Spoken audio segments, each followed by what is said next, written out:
आज रानी जल्दी उठ गई क्योंकि आज का दिन उसके लिए बहुत महत्वपूर्ण था। अकेलापन दूर करने के लिए अपने लिए जीने का एक कारण लेकर आ रही थी। देखा जाए तो वह बहुत खुश भी थी और थोड़ी सी नाराज भी थी क्योंकि पिछले 7 साल की यादें उसे रात भर सोने नहीं देती थी और अब स्वस्थ बैठने भी देती थी। चाय का कप लेकर वह गैलरी में आकर बैठी और गुजरा हुआ कल उसके आंखों के सामने आने लगा। बेटा, तुम्हें ऐसे नहीं जाना चाहिए था। शादी के बाद उसे अंत तक निभाना आना चाहिए। ऐसा ही समझो कि तुम्हारी नसीब ही खराब है। कोई क्या करेगा। अगर माँ बन सकती तो बात ही अलग होती। मैं माँ नहीं बन सकती, इसमें मेरी क्या गलती है। यह सब मेरे हाथों में है क्या माँ। नहीं बन सकती मतलब मैं इंसान नहीं हूँ क्या। कोई मेरी फीलिंग्स नहीं है क्या। मिनट मिनट में मेरा अपमान करने वाले, मेरा जीना मुश्किल करने वाले लोगों के साथ मैं ज़िंदगी कैसे बिताऊं। वह जो कहेंगे वह सुनना। रानी और माँ की यह सब बातें चालू थी। तब पापा आए। यह देखो बेटा, मैं तो एक कपड़े की दुकान पर काम करता था। अभी उम्र हो गई है तो कोई काम भी नहीं देता। और तुम्हारा भाई हर्षल तो परदेश में अपने गृहस्थी में मगन हो गया है। तुम कहती हो तो मैं तुम्हारे ससुराल वालों से बोलता हूँ, पर तुम अपने ससुराल वापस चली जाओ, ऐसा मुझे लगता है। नहीं पापा, कुछ भी हो जाए मैं उस घर में वापस नहीं जाऊंगी। वहाँ पर मुझे घुटन सी होती है।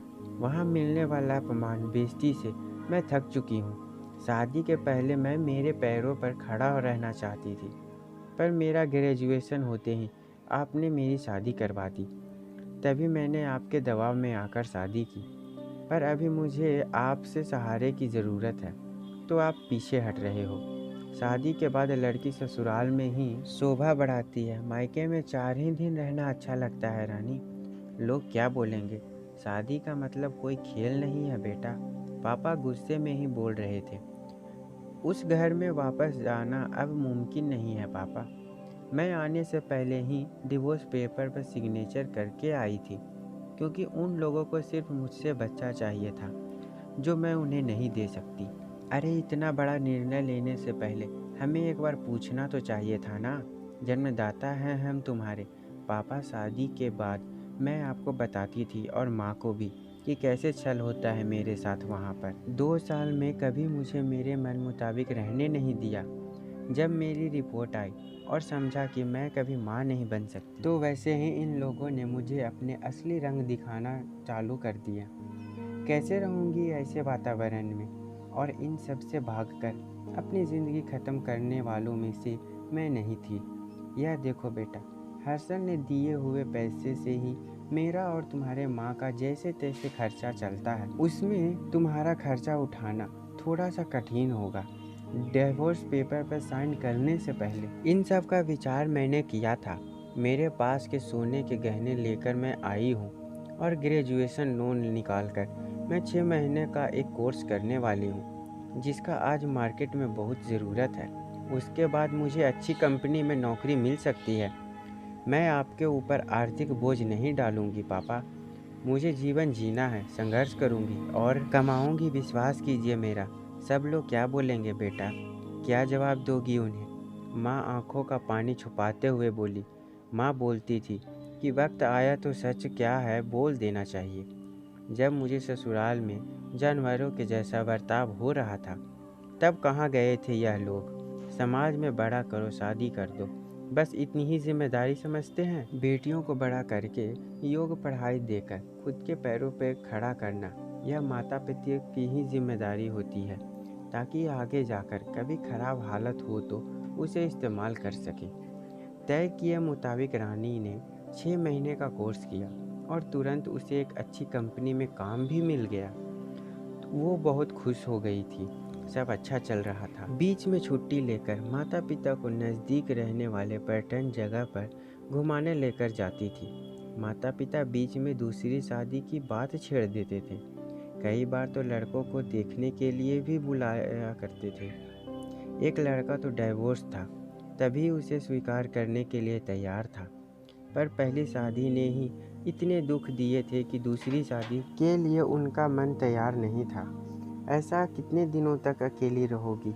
जब तक हम दोनों हैं तब तक ठीक है, पर हमारे जाने के बाद तुम्हारा क्या होगा? सोचा क्या कभी? उम्र भी कितनी छोटी है तुम्हारी अभी। ऐसा उसके पापा उसे समझा रहे थे। माँ पापा, आप दोनों मेरी शादी का विचार करना बंद कर दीजिए। आप दोनों को खुश देखकर मैं खुश होती हूँ। मेरे दोस्त सहेलियाँ हैं ना मेरे साथ, क्यों करनी है दूसरी शादी भला? इतना आसान नहीं है बेटा। एक उम्र के बाद अकेलापन खाने के लिए दौड़ता है। और माँ बोली, सच हुआ उनका ऐसा बोलना। आगे 2 साल में पहले माँ और 6 महीने में ही पापा का निधन हो गया। रानी अब अकेली हो गई। हर्षल भाई और उसकी पत्नी आए और साथ में चलो बोलकर औपचारिकता की, पर मुझे उसके साथ जाकर वापस बोझ नहीं बनना था। मदद के वक्त मेरे साथ खड़े रहो, इतना बोलकर मैंने उसको जवाब दिया। ऑफिस का काम और मुझे सारे दोस्त सभी लोग की शादी हो गई थी और वह अपने अपने गृहस्थी के मगन हो गए थे, जिनके लिए कोई लक्ष्य मिल ही नहीं रहा था उसे। छुट्टी के दिन ऐसे ही एक मैगजीन पढ़ते समय उसे सिंगल मॉम पर एक बात पढ़ने के लिए मिली और उसे जीवन जीने का उद्देश्य मिला। उसने उसी दिन तय किया और एक 10 साल की लड़की को गोद लेने का प्रयास चालू किया। प्रक्रिया बहुत बड़ी थी, पर बोलते हैं ना कि मन में इच्छा हो तो रास्ता मिल जाता है। वैसे वह प्रक्रिया पूरी हो गई और आज वही दिन था कि वह उस लड़की को लेने के लिए अनाथ आश्रम में जाने वाली थी। उस लड़की को घर लाकर वह माँ नहीं बन सकती, इस सोच पर और उस पर होने वाले सभी आरोप को मिटा देना चाहती थी। तभी उसने निश्चय किया कि लड़की को बहुत पढ़ाऊंगी, खुद के पैरों पर खड़ा करूंगी और फिर उसकी शादी कराऊंगी। तो दोस्तों, आपका क्या कहना है इस कहानी के बारे में? कमेंट करके हमें ज़रूर बताएं। उम्मीद करता हूँ आपको पसंद आई होगी। वीडियो को लाइक कर दीजिए और इसी तरह की कहानी देखने के लिए हमारे चैनल को सब्सक्राइब कर लीजिए और साथ में घंटी को ऑल पे कर दीजिए ताकि आने वाली वीडियो आपको तुरंत मिले। मुझे दीजिए अगली वीडियो तक इजाज़त। तब तक के लिए धन्यवाद।